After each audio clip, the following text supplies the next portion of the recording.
Hello ninth class, how are you all? Welcome to Krishna institute of mathematics.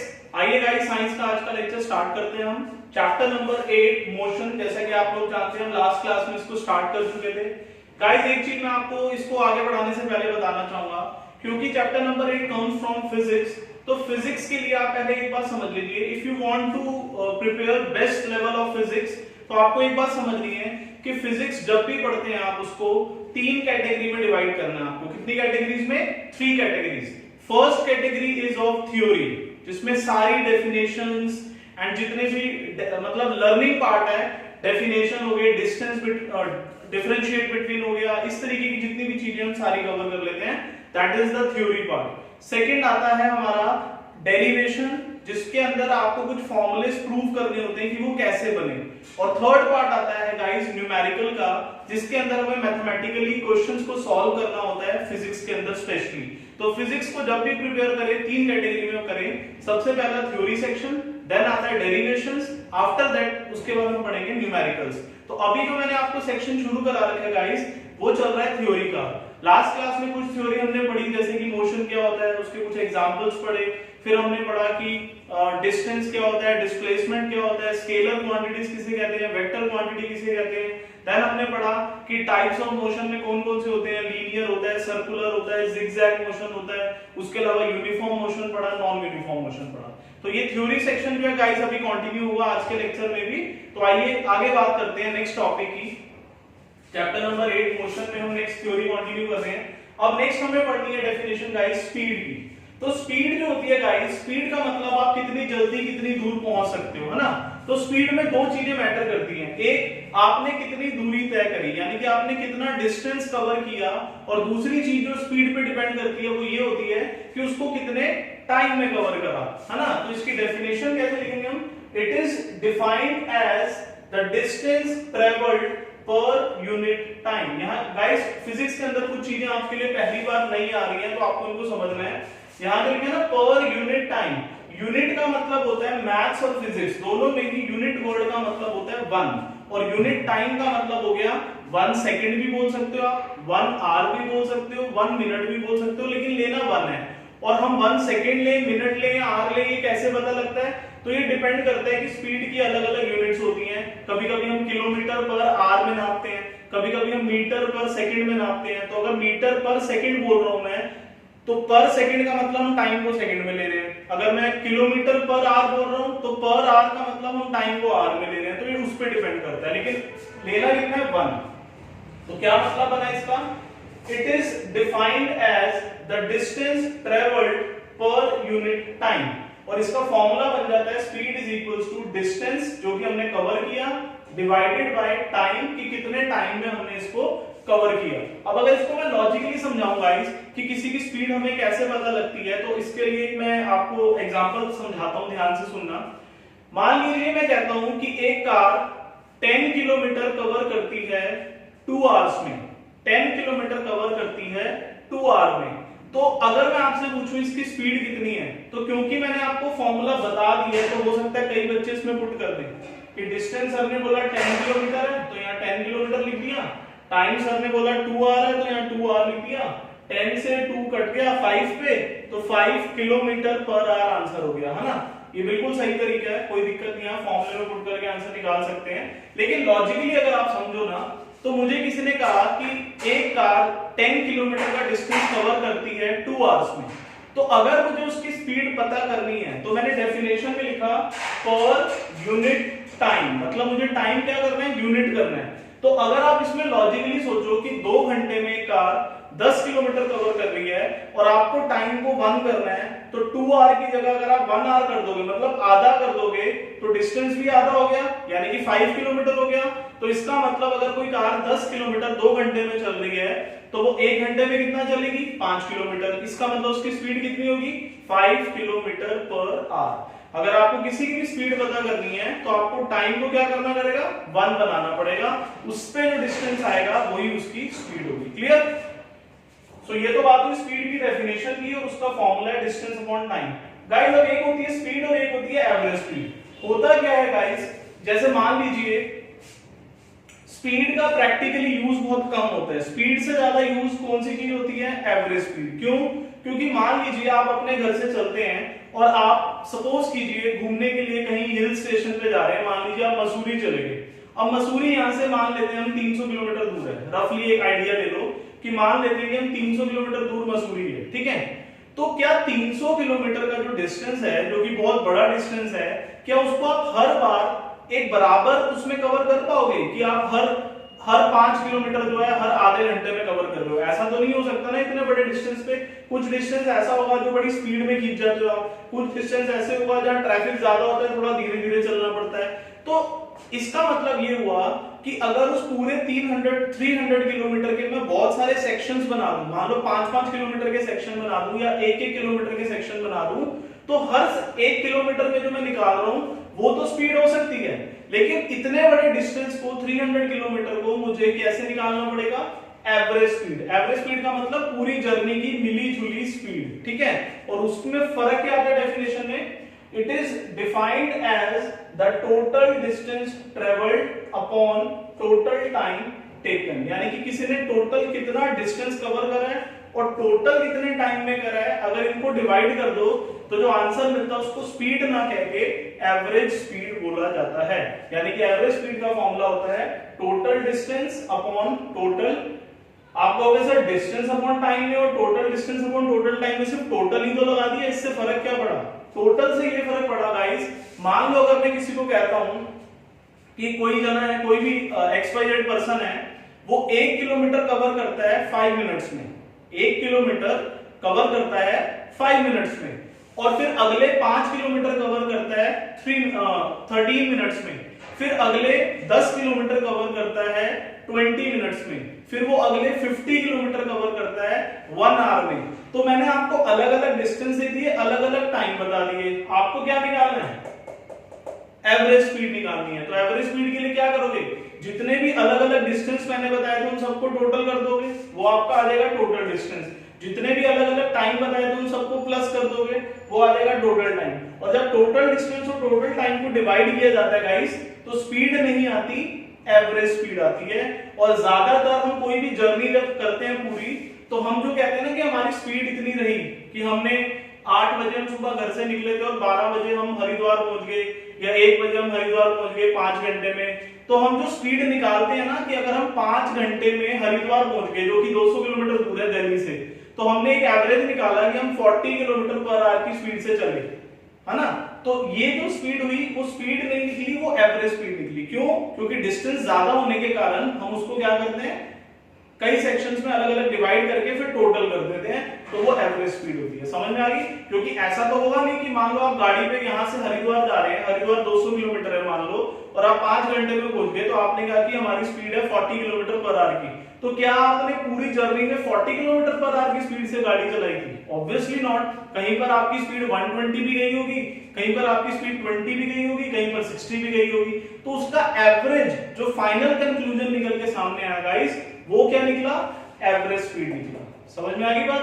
तो ये था हमारा स्पीड क्या होता है और एवरेज स्पीड क्या होता है। अब गाइस फिजिक्स के अंदर हम ये जो भी चीजें पढ़ते हैं ना, चाहे वो स्पीड ले लो या लास्ट क्लास में हमने डिस्टेंस पढ़ा था, डिस्प्लेसमेंट पढ़ा था, इनको हम बोलते हैं फिजिकल क्वांटिटी।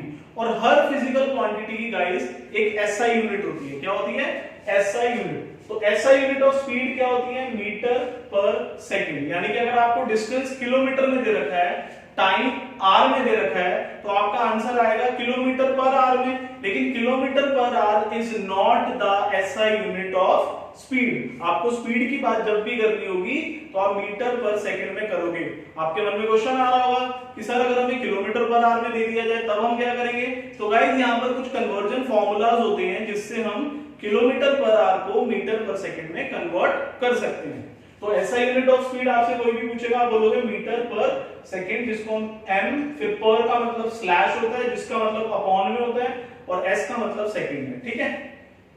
अब एक चीज और पता होनी चाहिए आपको स्पीड के बारे में कि स्पीड जो है वो स्केलर क्वांटिटी है या वेक्टर क्वांटिटी है। तो आप देख सकते हैं स्पीड के फॉर्मूले में क्या यूज हो रहा है? डिस्टेंस। और हमने लास्ट लेक्चर में पढ़ा था कि जो डिस्टेंस होता है वो एक स्केलर क्वांटिटी होता है, क्योंकि उसको डायरेक्शन से कोई फर्क नहीं पड़ता। तो इसीलिए स्पीड भी क्या है? एक स्केलर क्वांटिटी है। क्लियर? यहां तक आगे बढ़ते हैं। अब नेक्स्ट टॉपिक आता है हमारा वेलोसिटी। स्पीड और वेलोसिटी में बहुत थोड़ा सा माइनर सा डिफरेंस होता है गाइस। स्पीड क्या कहती है, समझिएगा बात को, आपने लेफ्ट साइड में 50 किलोमीटर चला, फिर आप वहां से राइट मुड़ गए, राइट साइड में आप 30 किलोमीटर गए, फिर वहां से आप राइट मुड़ गए, वहां से आप 20 किलोमीटर गए, आपको निकालनी थी स्पीड। तो स्पीड को डायरेक्शन से कोई लेना देना नहीं है, बस वो ये नाप रही है कि आप कितना कितना डिस्टेंस चल रहे हो, 50 किलोमीटर, 30 किलोमीटर, 20 किलोमीटर, सबको प्लस कर दिया तो ये बन गया 100। और मान लीजिए पहले वाले में आपको 1 आवर लगा, दूसरे वाले में आपको हाफ एन आवर लगा और तीसरे वाले में भी हाफ एन आवर लगा, तो टोटल टाइम आपका 2 आवर हो गया। तो total distance 100 kilometre, total time 2 hour, तो 100/2 कर देंगे, यानी कि 50 kilometre per hour average speed आ जाएगी, है ना। यानी कि इसने डायरेक्शन को इग्नोर कर दिया, डायरेक्शन से इसको कोई लेना देना नहीं है, क्योंकि स्पीड में क्या काउंट होता है, डिस्टेंस, और डिस्टेंस डायरेक्शन पे डिपेंड नहीं करता।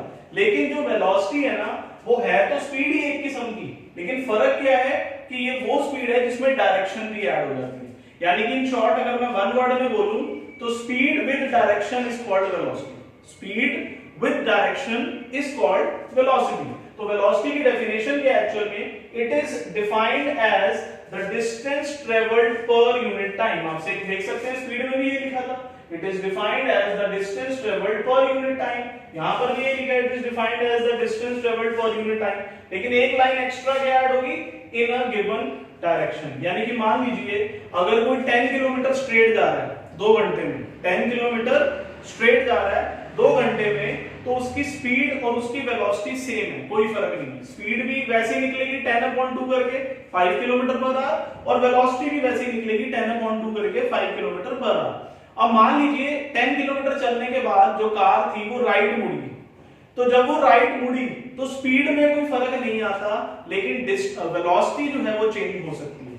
अगर स्पीड को चेंज होना है गाइस, तो या तो डिस्टेंस चेंज होगा या टाइम चेंज होगा, तब स्पीड चेंज होगी। लेकिन वेलोसिटी जो है वो स्पीड बदलेगी तब भी चेंज होगी, लेकिन साथ साथ अगर उसमें डायरेक्शन में कोई चेंज आया तो भी हम कहेंगे कि वेलोसिटी चेंज हो गई। तो ये बात आपको बहुत अच्छे से समझनी है कि स्पीड के अंदर डायरेक्शन का कोई रोल नहीं है, लेकिन वेलोसिटी के अंदर डायरेक्शन का रोल होता है। Clear? So it is defined as the distance travelled per unit time in a given direction. Clear है बात आपको ये सब? ठीक है जी। अब जैसे वेलोसिटी होती है वैसे ही एवरेज वेलोसिटी भी होती है। तो जैसे यहाँ एवरेज स्पीड थी, यहाँ एवरेज वेलोसिटी है, लेकिन एवरेज वेलोसिटी कैसे निकालते हैं आइए इस पे बात करते हैं। It is the arithmetic mean. याद है आपको 9th क्लास में आपने अभी चैप्टर पढ़ना है वैसे तो, लेकिन हो सकता है आपने 8th के अंदर स्टैट्स के अंदर मीन के बारे में पढ़ा हो। तो मीन का फॉर्मूला होता है दोनों, मतलब जितने भी है उनका सम अपॉन में टोटल ऑब्जर्वेशन। तो यहाँ पर लिखा है it is the arithmetic mean of initial and final velocity. Guys ये इनिशियल एंड फाइनल वेलोसिटी क्या होती है, अभी हम इस पे और जाके डिटेल में बात करेंगे, लेकिन अभी सिर्फ इतना समझा देता हूं कि मान लीजिए आप अपने घर से कार स्टार्ट करते हैं, तो क्योंकि जब आपने कार को स्टार्ट करा तो वो वेलोसिटी जो उस टाइम पे कार की है वो मानी जाती है इनिशियल वेलोसिटी। और क्योंकि इस पर्टिकुलर पॉइंट पे मैं एग्जांपल आपको दे रहा हूं कि आप अपनी कार स्टार्ट कर रहे हैं, तो क्योंकि कार आपकी रेस्ट पे है, वो चल नहीं रही है, उसमें वेलोसिटी बिल्कुल भी नहीं है, तो इनिशियल वेलोसिटी को हम 0 बोलेंगे इस केस में। लेकिन ऐसा नहीं है कि हर केस में इनिशियल वेलोसिटी 0 है। और मान लो आपने 10 सेकंड के बाद, जब आपकी कार चल चुकी थी, 10 सेकंड के बाद आपने दोबारा से स्पीड में चेक करा मीटर में कि स्पीड कितनी आ रही है, तो उसमें आ रही थी 40 किलोमीटर पर आवर। इसका मतलब वो होगी आपकी फाइनल वेलोसिटी। इतना अभी समझ लो, बाकी मैं इसकी डिटेलिंग और आगे चल के जब न्यूमेरिकल पार्ट करेंगे तब दूंगा, ठीक है। तो अगर मान लो हमें किसी भी जर्नी की इनिशियल वेलोसिटी पता है जो शुरू में थी, और जहां पर आके हम फाइनल अपनी जर्नी खत्म करते हैं वहां पर जो वेलोसिटी थी उसको अगर हम फाइनल वेलोसिटी बोलें, तो arithmetic mean of initial and final velocity का मतलब ये हुआ कि इनिशियल वेलोसिटी और फाइनल वेलोसिटी दोनों को प्लस कर दो और अपॉन में कितने हैं टोटल 2, तो 2 से डिवाइड कर दो, तो वो आपका एवरेज वेलोसिटी बन जाएगा। तो एवरेज वेलोसिटी का फॉर्मूला क्या होता है, u + v अपॉन 2। इसका एक फॉर्मूला और भी होता है गाइस, लेकिन वो हम कब डिस्कस करेंगे, जब हम न्यूमेरिकल की बात करेंगे। न्यूमेरिकल में पहले मैं आपको सारे फॉर्मूलेज एक साथ बताऊंगा, उसके बाद हम क्वेश्चंस पे आएंगे। तो ये तो अभी थ्योरी पार्ट चल रहा है, इसलिए हम ज्यादा डिटेल में फॉर्मूले पे बात नहीं कर रहे। बस हमें ये पता होना चाहिए एवरेज वेलोसिटी क्या होता है, it is the arithmetic mean of initial and final velocity, यानी इनिशियल वेलोसिटी होती है u, फाइनल वेलोसिटी होती है v। तो अगर u और v को प्लस करके डिवाइड बाय 2 कर दो तो you will get average velocity. और अगर मैं एक चीज और बोलूं आपसे कि वेलोसिटी की एसआई यूनिट क्या होती है, तो जो स्पीड की एसआई यूनिट है मीटर पर सेकंड, वही सेम एसआई यूनिट वेलोसिटी की होती है, यानी कि एसआई यूनिट में कोई फर्क नहीं आता। एसआई यूनिट स्पीड भी मीटर पर सेकंड होती है और एसआई यूनिट ऑफ वेलोसिटी भी मीटर पर सेकंड होती है। क्लियर है गाइस? तो एक बार ये देखिए, इसको नोट कर लीजिए अच्छे से।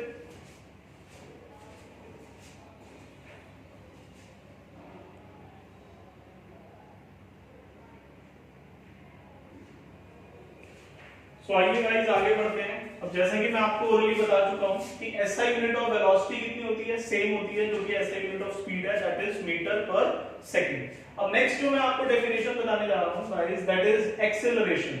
अब ये जो एक्सेलरेशन है ये क्या होता है, आइए समझते हैं। It is defined as the rate of change of velocity. पहले गाइस एक चीज अच्छे से समझ लीजिए, किसी भी डेफिनेशन में अगर ये लिखा हुआ जाता है ना rate of something, rate of something, तो इसका मतलब, इस रेट ऑफ का मतलब क्या होता है कि ये चीज कितनी जल्दी हो रही है, कितने टाइम में हो रही है। यानी कि अगर मैं इसको फॉर्मूले में समझूं तो अगर यहां लिखा है it is defined as the rate of something, तो इसका जो फॉर्मूला हुआ इसका मतलब हुआ दिस, यहां पर जो भी लिखा होगा, और इस रेट ऑफ का मतलब होता है डिवाइडेड बाय टाइम। तो अगर मैं बोल रहा हूं it is defined as the rate of change of velocity, तो इसका मतलब है कि जो एक्सेलरेशन है उसका मतलब क्या है, चेंज ऑफ वेलोसिटी अपॉन में टाइम, क्योंकि रेट ऑफ का मतलब क्या है, डिवाइड बाय टाइम। किसी भी चीज के आगे अगर रेट ऑफ लगा है तो इसका मतलब होता है जो भी रेट ऑफ के बाद लिखा है उसको अपॉन में टाइम कर दो तो वो उसका फॉर्मूला बन जाता है। समझ आ गई? इसको अच्छे से समझना है आपको। तो एक्सेलरेशन की डेफिनेशन क्या है, it is defined as the rate of change of velocity. अब इस बात को समझते हैं कि एक्सेलरेशन है क्या, ये तो हमने सिर्फ डेफिनेशन रीड करी है। मान लेते हैं, हम कहते हैं कि एक ऑब्जेक्ट है, वो कार चला रहा है, उसकी जो वेलोसिटी है वो 30 मीटर पर सेकंड है। कितनी है वेलोसिटी? 30 metre per second. हमने 5 सेकंड के बाद उसकी वेलोसिटी को दोबारा चेक करा तो वो अभी भी 30 मीटर पर सेकंड पे ही है। फिर हमने 5 सेकंड के बाद दोबारा से उसकी वेलोसिटी को चेक करा, वो अभी भी 30 मीटर पर सेकंड पे ही है। इसका मतलब पता है क्या गाइस, कि वो जो कार है ना वो अपनी वेलोसिटी चेंज नहीं कर रहा विद टाइम। जैसे जैसे टाइम बढ़ रहा है वेलोसिटी में बिल्कुल भी चेंज नहीं आ रहा। और अगर हमने बोला कि एक्सेलरेशन का मतलब क्या है, it is defined as the rate of change of velocity, मतलब कि वेलोसिटी में जो चेंज आ रहा है वो किस स्पीड से आ रहा है, कितने टाइम में आ रहा है, उसको हम एक्सेलरेशन बोल रहे हैं। लेकिन अगर हम कह रहे हैं कि जो चेंज इन वेलोसिटी है वो हो ही नहीं रहा, वेलोसिटी नहीं चेंज हो रही, तो एक्सेलरेशन इज जीरो। यानी कि इसका मतलब there is no acceleration in the car, उस कार में कोई एक्सेलरेशन प्रोड्यूस नहीं होता। एक्सेलरेशन को डेली लैंग्वेज में समझाऊं तो जैसे आप स्कूटी चलाते हैं या कार चलाते हैं तो आप एक एक्सेलरेटर होता है जिसको पैर से दबाते हैं कार में, और स्कूटी में आप वो रेस देते हैं। तो जब आप रेस देते हैं आप देखते हैं आपकी स्कूटी बहुत तेज भागने लग जाती है ना। तो जब वो तेज भाग रही है इसका मतलब क्या है कि उसकी वेलोसिटी चेंज हो रही है, और अगर उसकी वेलोसिटी चेंज हो रही है तो इसका मतलब उसमें क्या प्रोड्यूस हो रहा है, एक्सेलरेशन। क्यों? क्योंकि किसी भी ऑब्जेक्ट में एक्सेलरेशन कब आएगा गाइस, जब उसकी वेलोसिटी में चेंज आएगा। और अगर उसकी वेलोसिटी में कोई चेंज ही नहीं आ रहा, इसका मतलब समझ लो कि उसके अंदर कोई भी एक्सेलरेशन नहीं है। वो एक्सेलरेशन कितना माना जाएगा? जीरो। और एक्सेलरेशन जीरो कब होगा? जब there is no change in the velocity. लेकिन if there is a change in the velocity, मान लीजिए वेलोसिटी चेंज हो रही है, शुरू में 30 थी, 10 सेकंड के बाद 40 होगी, तो वेलोसिटी में चेंज आया, कितनी देर में आया? 10 सेकंड में। तो अब अगर हमें एक्सेलरेशन पता करना हो कि है, ये तो पता लग गया, लेकिन कितना है, तो उसके लिए आइए आगे बात करते हैं। सबसे पहले कुछ बेसिक चीजें पढ़ लेते हैं। अगर मैं बात करूं एसआई यूनिट ऑफ एक्सेलरेशन की, तो एक्सेलरेशन की एसआई यूनिट होती है मीटर पर सेकंड स्क्वायर। यहां पर स्क्वायर आ गया ना, इसको हम पढ़ते हैं metre per second square. Clear? बात करते हैं इसके सिंबल की। एक्सेलरेशन का सिंबल होता है सॉरी स्मॉल ए। एक्सेलरेशन का सिंबल क्या होता है? स्मॉल ए। अगर मैं बात करूं इसके फॉर्मूला की, तो फॉर्मूला में एक्सेलरेशन का फॉर्मूला क्या होगा, मैंने आपको अभी भी बताया डेफिनेशन से कि अगर रेट ऑफ लिखा होता है तो जिसके भी पहले रेट ऑफ लिखा है उसको डिवाइड कर दो टाइम से। रेट ऑफ का मतलब है इसके अपॉन में टाइम कर दो, यानी कि change in velocity divided by time कर दो, तो ये क्या बन जाएगा, एक्सेलरेशन का फॉर्मूला। मान लो मैं आपसे कहता हूं कि चेंज इन वेलोसिटी कैसे पता करें। अगर मैं आपसे कहूं कि गाइस आपकी हाइट 9th क्लास में आपकी हाइट कितनी है, आपने बोला मान लो 5 फीट, कितनी भी हो, मैं एक जनरल एग्जांपल ले रहा हूं, मान लीजिए आपने कहा 5 फीट, आपकी हाइट 12th क्लास में आते आते 5 फीट 6 इंच की होगी, 5 फीट 6 इंच की आपकी हाइट होगी। तो अगर मैं आपसे पूछूं कि 12th की हाइट में और 9th की हाइट में जो चेंज आया वो बताओ, तो आपने कहा सर 0.6 का, मतलब 6 इंच का फर्क आ गया है ना, 5 फीट 6 इंच था एक और एक 5 फीट था, तो डिफरेंस कितना आया 6 इंच का, यानी कि वो चेंज इन हाइट हो गया। तो चेंज आपने निकाला कैसे, फाइनल हाइट में से इनिशियल हाइट माइनस कर दो तो चेंज आ गया, यानी कि अब जितनी हाइट है उसमें से जो पहले हाइट थी वो माइनस कर दी तो आपके पास क्या आ गया, चेंज आ गया। इसी तरीके से अगर मुझे चेंज इन वेलोसिटी निकालनी गाइस, तो मैं कैसे निकालूंगा, फाइनल वेलोसिटी जो कि बाद में होगी माइनस इनिशियल वेलोसिटी जो कि पहले थी डिवाइडेड बाय टाइम। और फाइनल वेलोसिटी का सिंबल मैंने आपको अभी थोड़ी देर पहले बताया, v होता है, इनिशियल वेलोसिटी मतलब u, टाइम का सिंबल t होता है। तो एक्सेलरेशन का फॉर्मूला बन गया v minus u divided by t। This is the formula for acceleration. समझ में आया गाइस आपको? तो एक्सेलरेशन क्या होता है, उसका एसआई यूनिट क्या है, सिंबल क्या है और फॉर्मूला क्या है, ये बातें आपको क्लियर हो चुकी होंगी। अब एक चीज और, एक्सेलरेशन जो है वो नेगेटिव भी होता है। देखो एक बात समझ लो, एक्सेलरेशन तीनों तरीकों का होता है।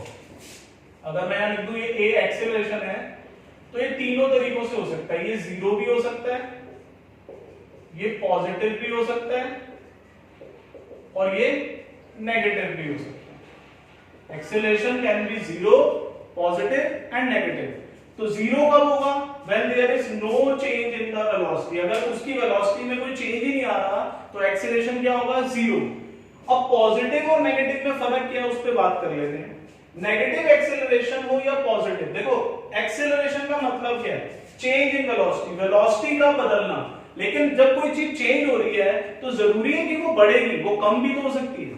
मान लीजिए कार है वो 30 मीटर से चल रही है, 30 मीटर पर सेकंड से, हमने 5 सेकंड के बाद उसको नोटिस करा तो 3 में से कोई एक केस होगा। अगर मैं एक कार को ऑब्जर्व कर रहा हूं या ड्राइव कर रहा हूं और वो अभी 30 मीटर पर सेकंड पे है और मैं उसको 5 सेकंड के बाद ऑब्जर्व करना चाहता हूं, तो 3 में से कोई एक केस होगा, या तो वो स्टिल 30 पे ही रहेगी 5 सेकंड के बाद, तो ये हो जाएगा जीरो एक्सेलरेशन। क्यों? क्योंकि there is no change in the velocity. या फिर वो 30 से बढ़कर 40 पे चलेगी, यहां पर स्पीड वेलोसिटी जो है वो बढ़ रही है या घट रही है, अगर वो बढ़ रही है तो इसको हम बोलते हैं पॉजिटिव एक्सेलरेशन। क्या बोलते हैं?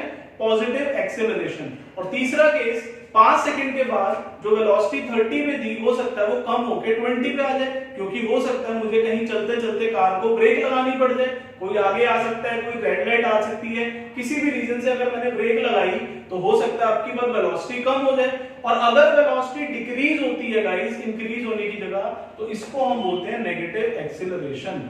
सो if you are driving a car at any speed say 30 metre per second, ये उसकी इनिशियल वेलोसिटी है, तो आफ्टर सम टाइम, चाहे वो 5 सेकंड ले लो या 10 सेकंड ले लो, वो आपका मर्जी है, लेकिन उसमें 3 केसेस जो बन सकते हैं। अगर उसमें कोई चेंज नहीं हुआ वेलोसिटी में तो जीरो एक्सेलरेशन, अगर उससे बढ़ गई यानी कि इंक्रीज हो रही है वेलोसिटी तो इसको हम पॉजिटिव एक्सेलरेशन बोलते हैं, और अगर वेलोसिटी डिक्रीज हो जाए गाइस तो इसको हम नेगेटिव एक्सेलरेशन बोलते हैं। तो नेगेटिव एक्सेलरेशन क्या होता है, if the velocity of an object is decreasing then the acceleration is said to be negative acceleration, इसको हम negative acceleration बोलते हैं।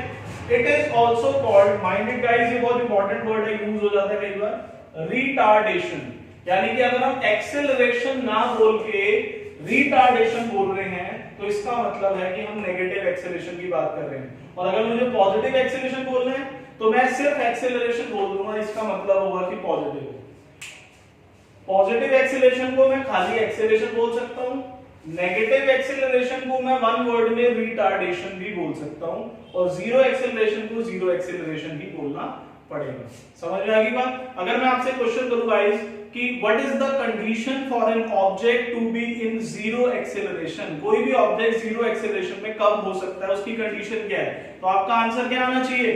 आपका आंसर आना चाहिए sir, the object is said to be in zero acceleration if there is no change in the velocity. और velocity में change कब नहीं आता, इसका एक और आंसर दे रहा हूं मैं कि वेलोसिटी में चेंज कब नहीं आता, व्हेन द कार या when the object is moving with a uniform velocity. Uniform का मतलब होता है एक जैसा, ना कम हो रहा है ना बढ़ रहा है।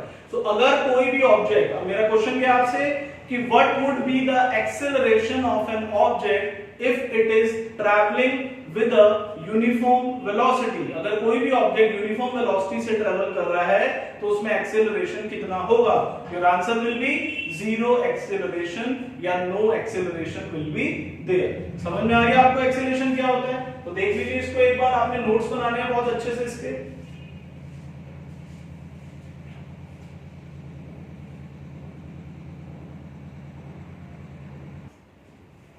सो आइए गाइस आगे बढ़ते हैं और आज हम जो हमारा थ्योरी पार्ट है गाइस वो खत्म कर लेंगे। इसके बाद आपकी आज के लेक्चर में थ्योरी खत्म हो जाएगी, फिर नेक्स्ट क्लास में will start the derivations which is the most important part of this chapter. ठीक है, सो नेक्स्ट डेफिनेशन पे आते हैं guys. This is uniform acceleration. माना कि देखो एक्सेलरेशन सुनते ही आपके दिमाग में क्या आना चाहिए? अगर मैं कह रहा हूं ये कार है और इसमें एक्सेलरेशन है तो इसका मतलब क्या है कि ये कार जब ट्रेवल कर रही है तो इसकी वेलोसिटी चेंज हो रही है, क्योंकि वेलोसिटी चेंज होगी तभी एक्सेलरेशन होगा। ठीक है, ये तो हमें समझ में आ गया कि when there is a change in velocity of an object we say that the object is said to possess acceleration।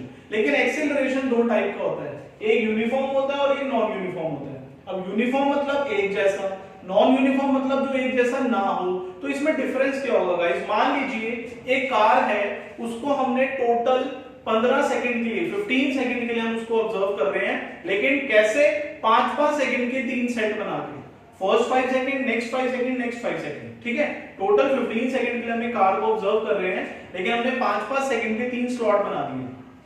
पहले हमने उसको देखा, शुरू में उसकी स्पीड थी 30 मीटर पर सेकंड और अगले 5 सेकंड के अंदर उसकी स्पीड होगी 40 मीटर पर सेकंड। क्योंकि 5 सेकंड के अंदर उसकी स्पीड चेंज होके 30 से 40 हुई है, मतलब उसमें एक्सेलरेशन तो होगा, ये तो पक्का है। लेकिन कितना चेंज आया वेलोसिटी में? 10 मीटर पर सेकंड का, क्योंकि 30 से 40 होगी। अब मान लो फिर हमने उसको नेक्स्ट 5 सेकंड के लिए दोबारा ऑब्जर्व करा तो अब उसकी स्पीड होगी 40 से 60 मीटर पर सेकंड। यानी कि चेंज तो अभी भी आया अगले 5 सेकंड में, लेकिन अब की बार कितना आया? 20 मीटर पर सेकंड का, क्योंकि 40 से सीधा कहां चलेगी? 60 पे। फिर हमने उसको लास्ट 5 सेकंड के लिए एक और बार ऑब्जर्व करा तो अब उसकी स्पीड जो 60 थी वो अब होगी 65। यानी कि अब की बार अगले 5 सेकंड में जो चेंज आया वो सिर्फ और सिर्फ 5 मीटर पर सेकंड का आया। एक सिचुएशन तो ये समझ लो। दूसरी सिचुएशन ये समझ लो कि फिर से हम 15 सेकंड के लिए किसी दूसरी कार को ऑब्जर्व कर रहे हैं और फिर से 5-5 सेकंड के 3 स्लॉट बना दिए।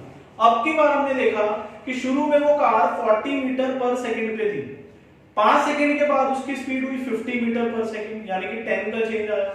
फिर अगले 5 सेकंड के बाद देखा तो उसकी स्पीड हुई 60 मीटर पर सेकंड, यानी कि फिर से 10 मीटर पर सेकंड का चेंज आ गया। और फिर एक और बार 5 सेकंड का और ऑब्जर्वेशन करा तो अब उसकी स्पीड होगी 70 मीटर पर सेकंड, यानी कि अगेन फिर से 10 मीटर पर सेकंड का चेंज आ गया। तो दोनों में आपको क्या फर्क लग रहा है? दोनों में ही वेलोसिटी चेंज हो रही है विद टाइम, लेकिन एक में बाय इक्वल अमाउंट चेंज हो रही है और एक में बाय अनइक्वल अमाउंट चेंज हो रही है। और इसी के बेसिस पे हमारी दो डेफिनेशन बनती है, यूनिफॉर्म एंड नॉन यूनिफॉर्म। तो यूनिफॉर्म एक्सेलरेशन कौन सा होगा guys? An object is said to be in uniform acceleration if its velocity changes by equal amounts in equal interval of time। अगर हर बार इक्वल इंटरवल ऑफ टाइम में जो velocity change हो रही है वो बाय इक्वल अमाउंट हो रही है तो इसको हम यूनिफॉर्म एक्सेलरेशन बोलेंगे, जो कि मैंने एग्जांपल 2 दिया था। और दूसरा आता है नॉन यूनिफॉर्म एक्सेलरेशन। तो इसके ऊपर बात करते हैं, क्या कह रहा है वो? कह रहा है an object is said to be in non-uniform acceleration if its velocity changes by unequal amount in equal intervals of time। Time को आपने अभी भी इक्वल रखना है, लेकिन अगर वो अनइक्वल अमाउंट में चेंज हो रहा है तो उसमें एक्सेलरेशन तो होगा, लेकिन कैसा एक्सेलरेशन होगा? Non uniform acceleration. समझ आ गई गाइस? और अब बिल्कुल एक लास्ट टॉपिक बच रहा है, आपकी डेफिनेशन जो है आखिरी डेफिनेशन है सर्कुलर मोशन। में आपको पहले भी बता चुका हूं, लेकिन इसमें मैंने एक्स्ट्रा वर्ड लगा दिया यूनिफॉर्म। तो यूनिफॉर्म सर्कुलर मोशन एनसीईआरटी में दे रखा है बिल्कुल लास्ट पेज पे, जहां चैप्टर खत्म हो रहा है। क्या होता है When an object moves in a circular path, अगर कोई भी ऑब्जेक्ट सर्कुलर पाथ में मूव कर रहा है विद अ यूनिफॉर्म स्पीड और एक जैसी स्पीड से कर रहा है, then its motion is called uniform circular motion। जैसे कि मान लो एग्जांपल के लिए मोशन ऑफ अ फैन। अब जैसे ही फैन ऑन करते हैं तो आप देखते हैं कि जो फैन है वो कैसे मूव कर रहा है। पहली बात वो सर्कुलर मोशन में मूव कर रहा है क्योंकि सर्कुलर पाथ ट्रेवल कर रहा है, और दूसरी बात वो एक ही जैसी स्पीड से चल रहा है। इसका मतलब ये किसका एग्जांपल हुआ? यूनिफॉर्म सर्कुलर मोशन का। Clear guys? आई होप आपको आज का लेक्चर समझ में आ गया होगा। और इसी के साथ फिजिक्स चैप्टर नंबर 8 मोशन की जो थ्योरी सेक्शन है गाइस वो हमारा कंप्लीट होता है। और अगर एक दो टर्म्स कोई मुझे मिल जाएंगी, कोई भी एडिशनल टर्म्स, तो मैं आपको लिखवा दूंगा। अदरवाइज अभी थ्योरी आप ऑलमोस्ट खत्म मानिए 97-98%। और इसके बाद हम नेक्स्ट क्लास में स्टार्ट करेंगे derivations. This is a very important section, and till then stay home, stay safe, bye bye, take care.